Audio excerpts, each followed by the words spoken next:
Nako, dalawang bigating abogado ho ang ating guest dito sa video na to. Itong si Attorney Dina Tolentino at itong si Attorney Salvador Panelo.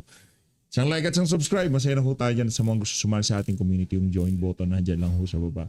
Maya't maya meron hong ambush interview itong si Attorney Salvador Panelo. Ano ho siya dyan eh? Suki ho siya dyan sa Senado. Kaya mayat maya ho, nakikita ho natin na kanyang pagmumukha sa internet. Panoorin ho natin ito mga kababayan. Attorney Salvador Panelo. Jay. Sasabi niyo sa testimonya ni Matibag. Sus Maria Josep. Sus Maria Hindi na Josep. kailangan tibagin. Bakit po? Kasi walang kredibilidad. Pagkatapos, ang mga malalabo lahat ang ano. Unang-una, number one, wala siyang kredibilidad. Yan. Bakit? Bakit po? Kung babasahin mo yung tatlong column niya, galit na galit siya kay Inday Sara, siniraan niya ng siniraan. Madalit sabi, bias ka na dati. Bias na kagad. Tapos yung asawa mo pa, ganun din, bias din. Bumoto ka. Nag-endorse eh, bakit ka oh. naman dapat, delikadesa will tell Delikadesa, you not to be there. Correct. Second, Kumbaga sabihin mo na lang ay ano na nakakahiya, 'di ba? Yung tipong ano endorser nga yung asawa ko tapos sasali pa ako diyan, parang napakalaking kabalbal. Tama naman si Attorney Salvador Panelo. Kaso wala silang ganoon, attorney. 'Di ba? Wala silang ganoon yung delikadesa, wala sila ganoon. Hindi uso sa kanila delikadesa, ang uso sa kanila ikaw walang yan. wala naman siyang alam doon sa investigation. Di ba, during the examination, lahat ng tanong, hindi niya alam. Kasi nga, I have no personal knowledge exactly ang pinupunto ng defense. Wala kang alam yun, ba't ka nakatayo dyan? Kasi nag-create ka ng task force. Yun, palagay yung kabalbalan yung task force. Yeah. You know why? Nakita mo yung mga tanong kanina? Galing, Nung isang senadora. Kasi dapat yan, pag nag-create ka ng task force, tapos involving national security, yung lahat ng mga agency, pag-uusapan yan, papasok yan sa national security. Kumbaga lahat, all hands on deck, ika nga, di ba? Hindi pala pwedeng pagka national security, dapat siguro nandyan DND, DOJ, MBI, PNP, DIN, dapat ganun. Yung national security sa kanila, NBI lang, palakpakan. Ang galing nung point na yun ni sino kasi yung ano na yun? Late reaction ka naman, PH, sa panood mo na, tapos ngayon pa lang napuna. Ganun talaga. Hindi pa ipo-point out nito si Atty. Salvador Panelo yan, makakalimutan natin yan, di ba? Ngayon, siyempre, dahil nga nilikhang isip niya lang yun, biglang naisip niya, kay executive secretary na, para madaling gawa ng paraan. Panay kalokohan lang ang ginagawa. Yung sa Hitman po, meron po ba talaga Naku, lalo na yun. Yun ang talagang di ba sabi niya, open investigation to. Sus Maria Josep. Kasi nga, alam niyo naman na si Inday Sara, kaya lang niya sinabi yon dahil outburst. Nagsumbong siya sa bayan na siya ay may panganib sa buhay at hinihingi niya ang katarungan. Dahil sabi, mga kababayan, ako po ay gustong patayin ng mga ito. Kaya pag pinatay ako ng tatlong ito, pwede mo ba paghiganti niyo ko?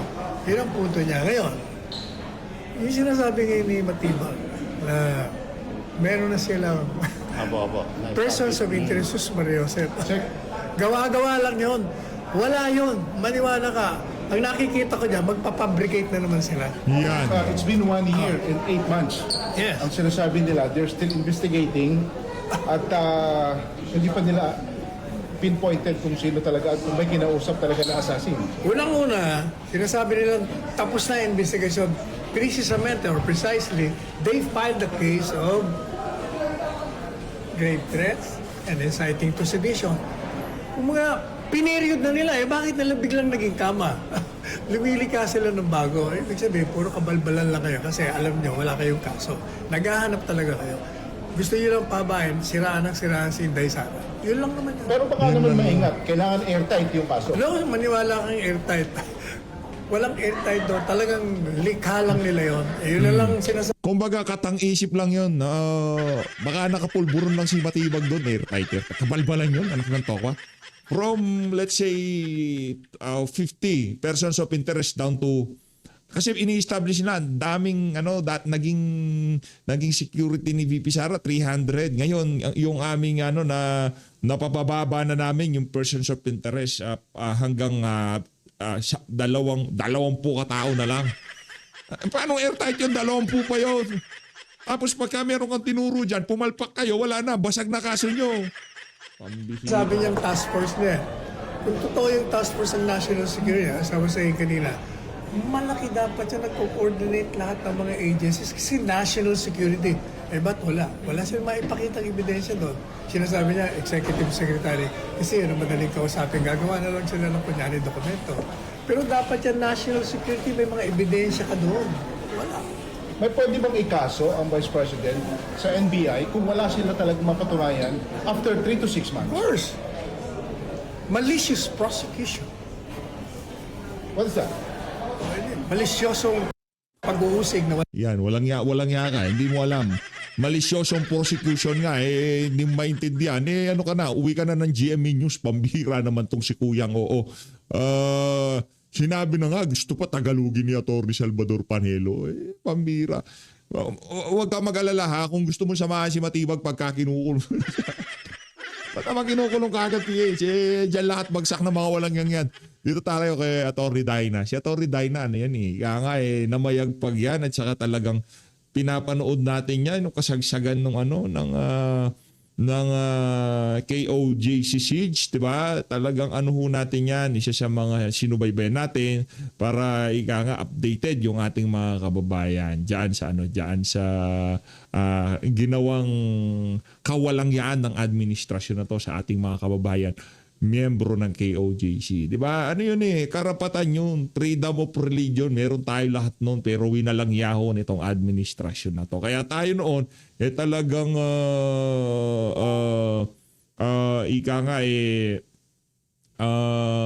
tumulong tayo. No? Para malpalaganap kung ano yung side ng KOJC, kung ipinakita sa ating mga kababayan, kung paano winalang hiya. Sa bagay, meron namang oras sa lahat ng bagay. Panahon nila yon at darating yung oras na yung mga nagwalang hiya sa kay dating Pangulo Rodrigo Duterte, kay Vice President Sara Duterte, kay Senator Dante Marcoleta, kay Pastor Kibuloy, kay Senator Mike Defensor, hindi natutulog ang Diyos. Nanonood yan, di ba? Nanonood yan. At pagka gumalaw na, ang gulong ng tadhana, may mga gumawa ng kalokohan na yan, may ilalagay ho natin sa tama nilang kalagyan. At yan ang kulungan. Hindi tayo nagnanasa ng sakit, kamatayan, o kung ano pa man sa kung kanino man. Kung ano ang kanilang itinanim, yan ang ating ipapaani sa kanilang lahat. Hannah, good afternoon to all the viewers out there. Opo, Thank you for having me. Balikan ko lamang po, attorney, yung mga ganap kanina kaugnay doon sa pag-question, sa paggamit ng affidavit di umano ni Las Cañas na hindi notaryado, hindi nilagdaan, pero ang kanilang paliwanag ay for reference lang. Sa isang korte po ba, pag itong mga ginagamit ay may bigat ba ito, attorney? Actually, nagtataka nga ako doon sa prosecution because normally that cannot be used as that's to call it the words of the court, a mere scrap of paper. Kasi dapat kung affidavit, it has to be signed and it has to be notarized. Yo! And pangatlo, dapat yung tao mismo na naggawa ng affidavit ang ipresenta. But according to them, it's not even it's just a photocopy. There's no wet signature doon sa pinakita nila na document. And in fact, later, they were able to find out it was unsigned. Bawal ho yan sa korte. That cannot be used. And yung sinabi ni Attorney Matibag, ni Direct... Bawal pala yun. Ba't pinahintulutan ni Chis Escudero, pambira naman. Dapat pala yung...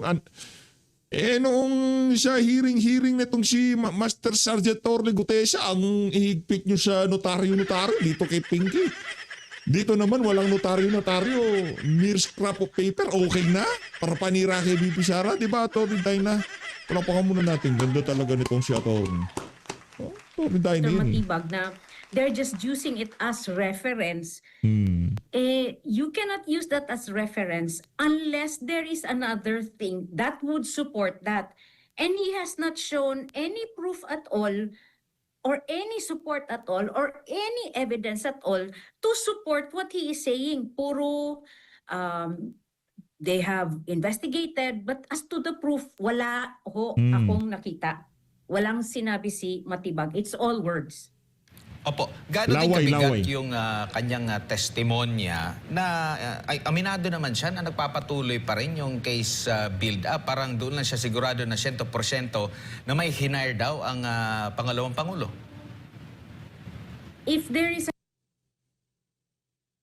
last year pa, I think that was before his term, and until now it's still continuing. So I am thinking that perhaps it is not just a case build-up, but they are actively going on a, as the defense has been saying, fishing expedition.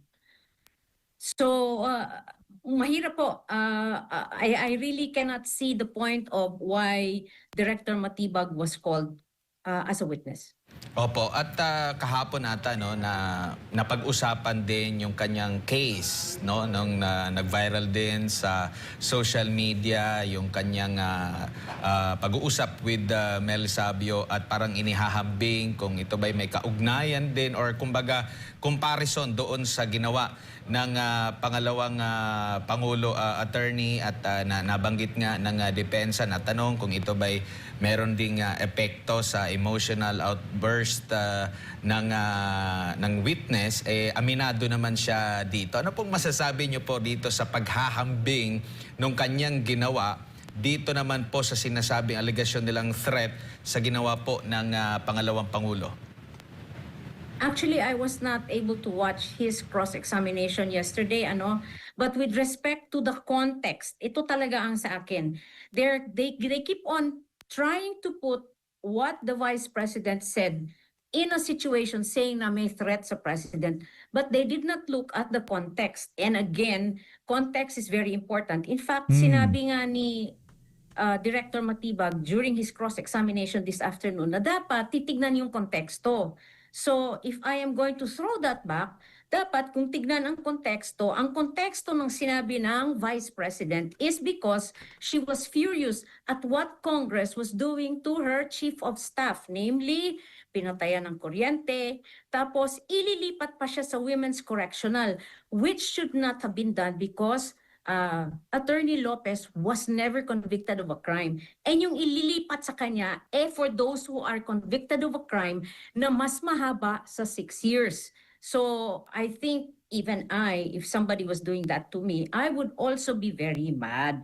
But again, like I said, I feel that was really taken out of context and then being highlighted and used as a ground against the president, a vice president. I'm Opo. sorry. Napag-usapan yung konteksto, nabanggit mo nga na parang putol lang yung yung kanila pinapakita. Pag dito sa prosekusyon, yung lang pagbabanggit na meron ng kinausap na tao na yun nga, yung sinasabi nilang banta. Kanina ipinakita din po yung ng depensa, yung bago pa yung mismong pahayag ng pangalawang Pangulo patungkol doon sa gusto niyang Uy, birthday ho pala nitong si Atty. Guanzon ngayong araw. Nasa page ako ni Atty. Guanzon. Happy birthday, Atty. Guanzon. Sana manalo ka sa 2028. Anong klaseng wish yung P? Tatakbo nagpupuro laman So ano pinaka maganda regalo sa kanya? Yung pagkapanalo niya sa 2028. pugutan ng ulo ang presidente, which is yun nga yung may kaugnayan ito doon sa PMA graduation po, attorney.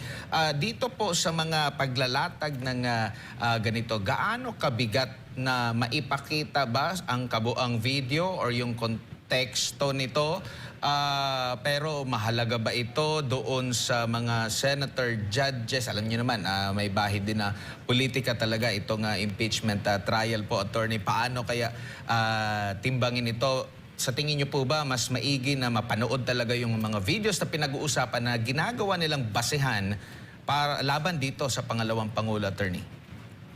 Well, para sa mga nanonood ngayon, actually, it would be better if you look at the entire context. Bakit niya nasabi? Di ba dito sa video na sinabi ni Vice President na gusto niya pugutan ng ulo, it's because the President was clueless regarding the request of the PMA graduate na asking for his watch. So of course, if you are the President, it well, it was assumed that you would have been at least briefed regarding the reason for asking your watch, right? Pero the president did not even say anything except pinahiya pa yung bata. And normally, if you're in a position of power, as much as possible, if you're in a position of power, it would show the kind of character that you have if you are gracious. But in this instance, napahiya pa nga yung bata. Ayun o. So, kung napahiya nga itong bata nga na to, who is so much below him, and who is in fact under him, Ayan eh. Ayan. Teka lang, Attorney Dina. Ha? Salamat talaga sa sa DZAR 1026 News. Di ko na kailangan hanapin yung tag po na kung saan hihingin ng isang graduate, PMA graduate yung relo nitong si he Bangag. could have been gracious about it. No, I'm sorry, I do not want, I cannot give it to you. Or maybe he could have asked, ano yung konteksto? So, nung nagalit yung Ayun, Vice oh. President na, Ayan yun o. ano man ito, clueless yata itong President. That's the way I Ayan, knew what the Vice President was thinking about the Yan yun eh. President. Opo, napansin niyo rin po ba, Yan yun ma'am? o. Shoutout sa DZAR 1026 News. Isa sa mga pinapanood ho natin yan. Yan ang network na walang kabayas-bayas. Kumbaga kung ano lang talaga nangyayari sa ground, yun lang kanilang ipapalabas. I-interviewin nila lahat ng pwedeng interviewin. Walang dilawan, walang pinklawan. Basta ika nga napapanahong interviewin talagang tinatanggap po nila kung ano sinasabi ng kanilang mga ini-interview. Di kagaya ng GMA, di kagaya ng News 5, di ba? Bias na bias. Yung ibang mga sobrang bias na reporter, ginawa pa nilang regular talk show host. Doon sa mga pagtatanong ng depensa at ng mga senator judges na hindi agad tinutumbok, hindi agad direktang sinasagot ng witness sa mga katanungan? Oo nga. Normally kasi when you are on cross-examination, you are only asked to answer yes or no, but I think the defense here was very kind and lenient, asking him just to, giving him the opportunity to explain. Gusto ko nga yung ginawa ni Senator Pia Cayetano and Senator Amy Marcos when they were cutting him off as he was trying to explain, just so that he could get to the point straight away instead of giving a very long explanation. In other words, si Matibag mismo, si Director Matibag mismo was trying to give context to how he would answer and why he would answer. And yet at the same time, I find it ironic that this context is not being given importance in the case of Vice President Sara.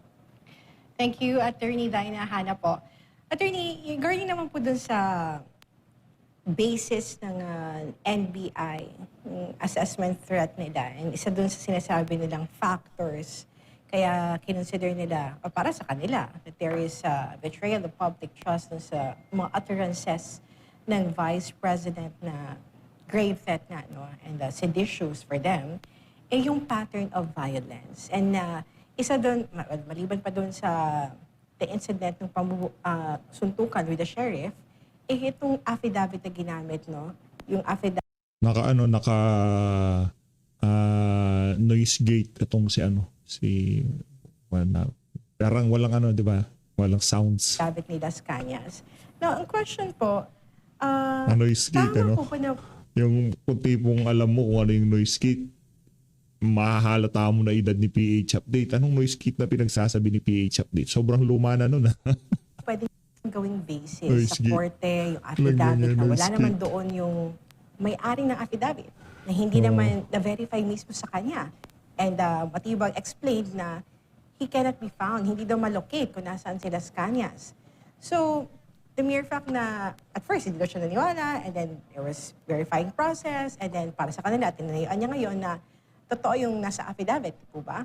So, what is your assessment po with that affidavit na ginamit as part ng testimony ng witness na hindi naman niya testimony, affidavit ni Las Cañas yun, na inamin niya, hindi verified and hindi pa na-notarize? Well, the problem here, Hannah, actually is the fact that with all due respect to all the senators, no, I'm not saying that they don't know the law. Obviously, they're senators, they're legislators. But iba kasi yung technical knowledge of the law when we are speaking about lawyers. And I understand it. Not all of the senators here are lawyers. Only a few are lawyers here. Some have studied law, but did not continue practicing. And maybe even some of them did not practice even if they are lawyers. So ang sa akin is the appreciation of what Director Matibag said will depend on the level of legal knowledge of the individual senator. And that is where it could be, how do you call this? It could be interpreted differently by a non-lawyer as against by a lawyer. As a lawyer, I would definitely discard that evidence because that evidence, hindi ko nakita yung tao. I did not even talk to the person. I only saw a piece of paper with words. Wala pang signature, wala pang notaryo. And so ako, I will disregard that. I will disregard that. And if ever, yung sinabi nga ni Matibag na he used that just as a basis to find other evidence, then my question is, if he used that as an evidence to find other evidence to support their contentions, bakit hanggang ngayon wala pa silang ebidensya? Naku po. Because so far, what I have seen only is one, the video that the prosecution showed the video of Vice President Sara, where she allegedly threatened the president, the First Lady, and Congressman Romualdez. But aside from that, I have not seen any records, any document to show that there was indeed grave threats. Now, yan po ang sa akin as a lawyer. I do not know how the judges, the Senate or judges will rule, and would not even presume to know how they will rule. But as a lawyer, yan po yung aking apprehension or concern. Exactly po. And with that apprehension din po, still, kay Las Cañas pa rin po. Ni-raise ng mga senator judge yung consideration ni Matibag and of course, pati na prosecution if Las Cañas is a credible witness, person who owns the affidavit po. Senator Robin pointed out na can we consider someone like Las Cañas credible na pabago-bago? Diba? Ilang beses niya yung niretract, binago ang kanyang statement on the issue ng EJK. And you think Las Cañas is a credible witness?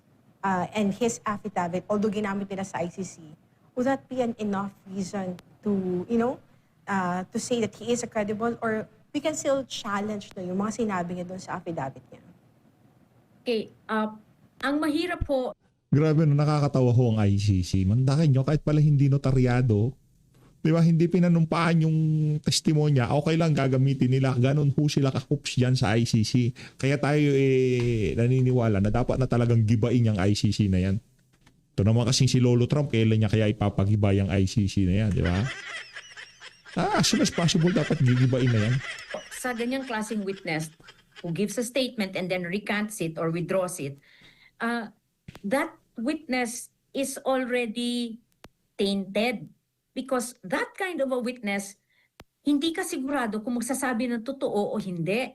Now, the mere fact na ginamit pa rin yan ni Director Matibag in his testimony shows that, I don't know, perhaps they do not have any other evidence to show that would link the Vice President Sara to the alleged death threats, to the alleged national security threats against the country.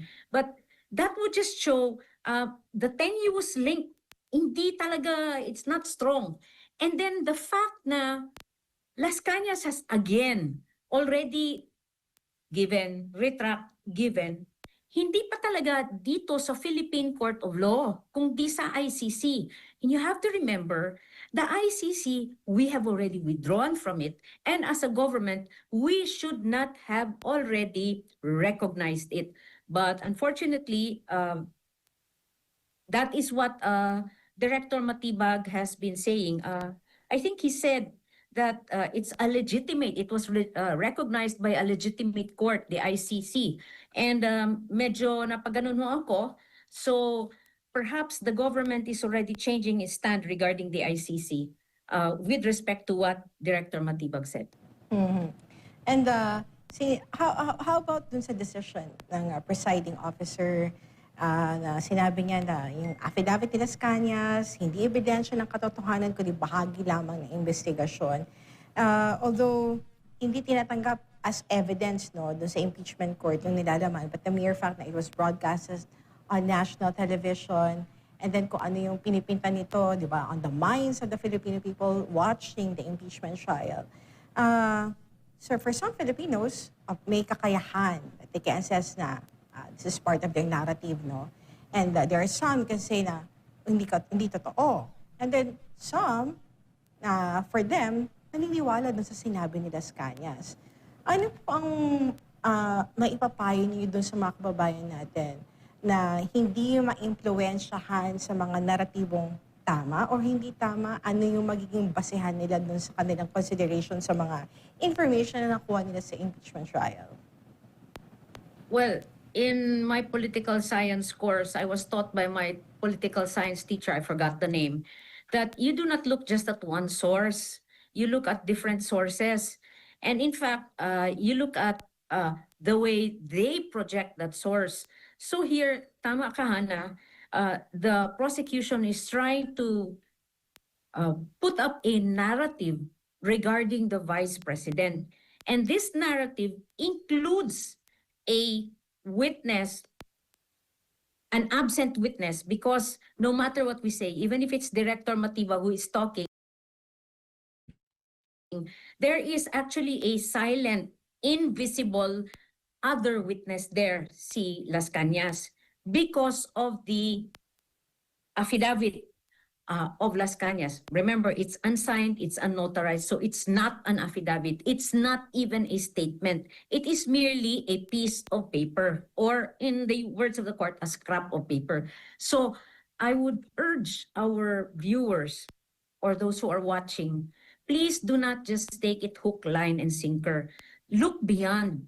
You look at the motives of why it was introduced in evidence. You look at whether or not the person who gave the statements is a credible witness. In this case, since he has given and then retracted and now nandun na naman siya. And then third, he cannot even be found.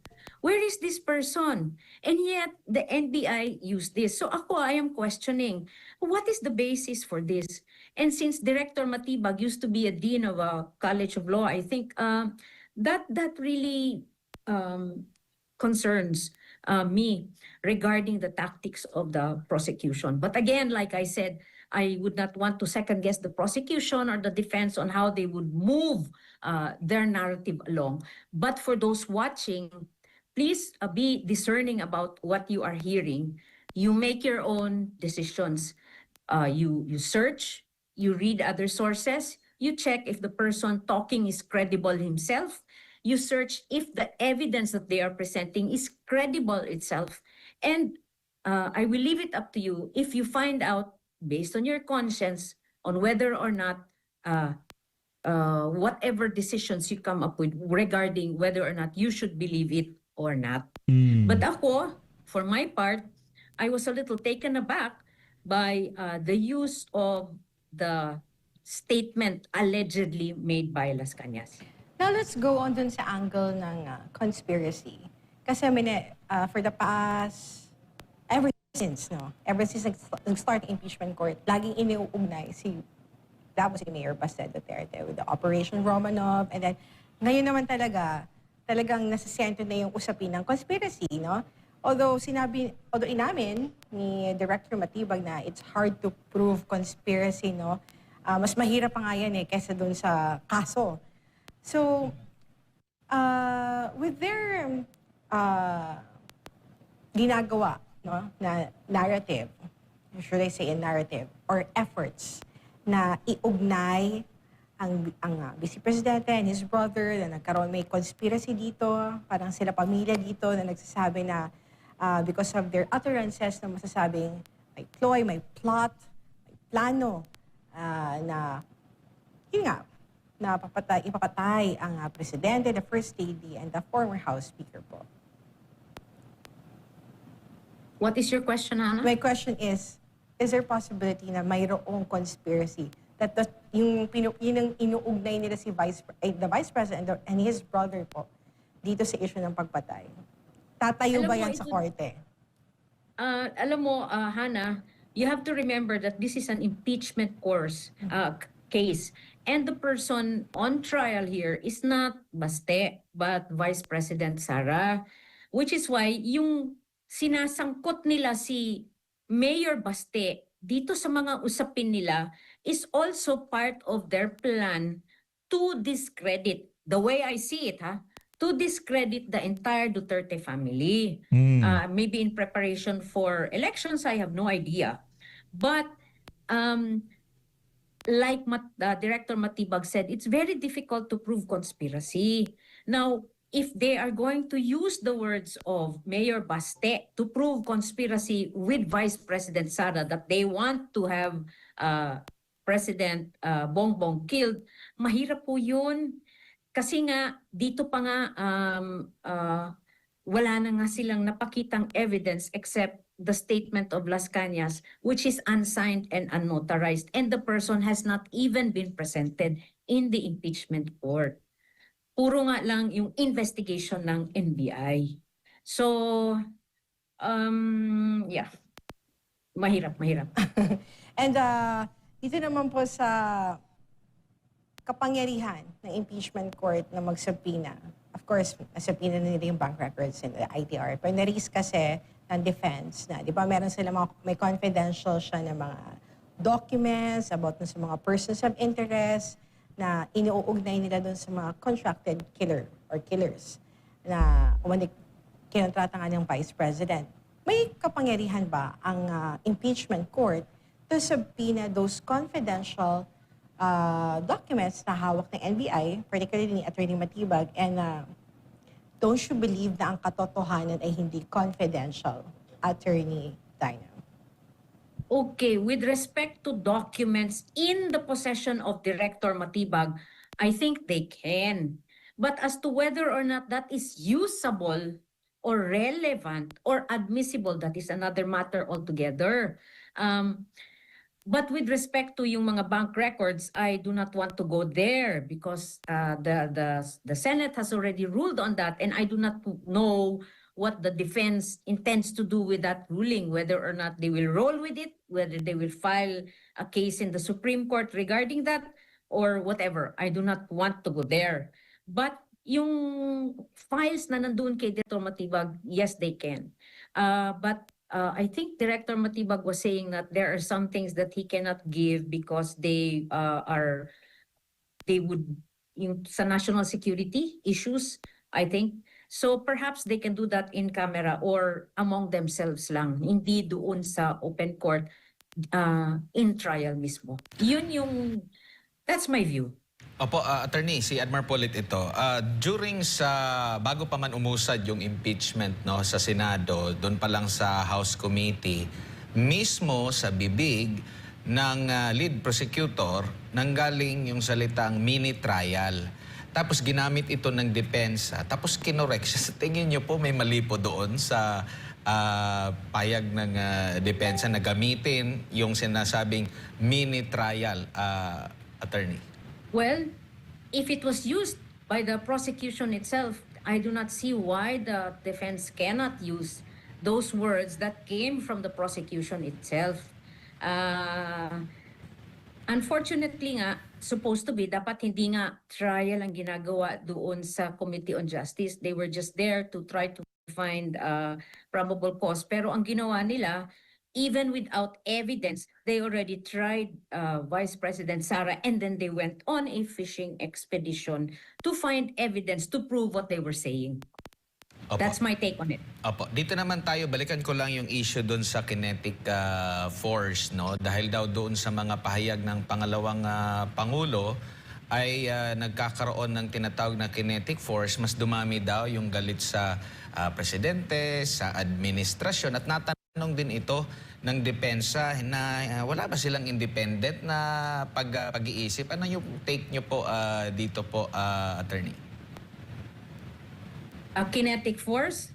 Opo. Let me just be very clear. Diba there was the latest there was a latest survey saying that Vice President Sara still has a very great is widely viewed with favor by the people, while the ratings of the president has slipped even lower, if I am correct. So yung kinetic force na sinasabi niya, I think that kinetic force has been building since 2022 up to the 2022. present. And kung that's all I can say about that. That if there is such a kinetic force, but regarding the people's views, then the people have spoken Opo. regarding the popularity and the trust ratings of the Vice President. Opo, napag-usapan nyo kanina ni partner Hana yung tungkol sa conspiracy.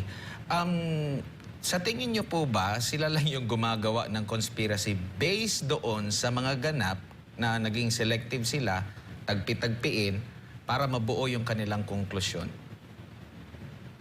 You know, I do not know the minds of the prosecution, and I do not know the minds of those behind the prosecution, the ones who started this second impeachment. No, I do not know the minds, but I can surmise that based on the evidence so far, I have not seen any concrete evidence to prove Article 4 of the impeachment, which is yung grave threats, which is not even an impeachable offense. Now, if they're trying very hard to link it to national security so that it could become betrayal of public trust. Pero I cannot see the way that the prosecution is doing this is doing them any favor. But that is my point of view, because the senators, judges may have their own viewpoint. So ako, based on what I have seen, there is no evidence linking her to Article 4 of the impeachment proceedings. And in fact, some of the evidence that they got were after the case was filed, which under Duterte versus House of Representatives, dapat dun pa lang, binigyan mo na ng kopya ang si Vice President Sara, which they did not do. They only gave it after it was already filed. Opo, at nabigyan din ng punto ni Presiding Officer, Senator Judge, yung Presiding Officer Chis Escudero, yung patungkol doon sa banta. Natanong niya na hindi ba pag presidente ka, meron ka talagang banta? Kaya nga, ang dami-dami mong mga security. So kumbaga parang inahype lang ba? Possible bang hinahype lang ito o ordinary lang yung banta? At in fact, noong 2025 May, meron sa podcast mismo ng presidente na willing siyang makipag-reconcile. So parang na-delete tuloy yung meron ba talagang banta siya mula sa Vice Presidente po. Attorney, anong masasabi niyo po dyan? Come again, kung may... I'm sorry, I didn't... Bibitinin ko kayo ng konti, no, para kung gusto niyo hong malaman ang sagot, itong si Attorney Dina Tolentino dyan sa tanong na yan, itong si Sir Admar, punta ko kayo dyan sa DZAR 1026. So, isa sa mga talagang mapagkakatiwalaang YouTube channel. Maliban kay PH Update, Siyempre, wag ko kayong mag-subscribe dyan kung hindi pa kayo nakasubscribe kay PH Update. Ganun lang naman. Maraming salamat. Mag-ingat po kayo lahat. Mahal natin Pilipinas.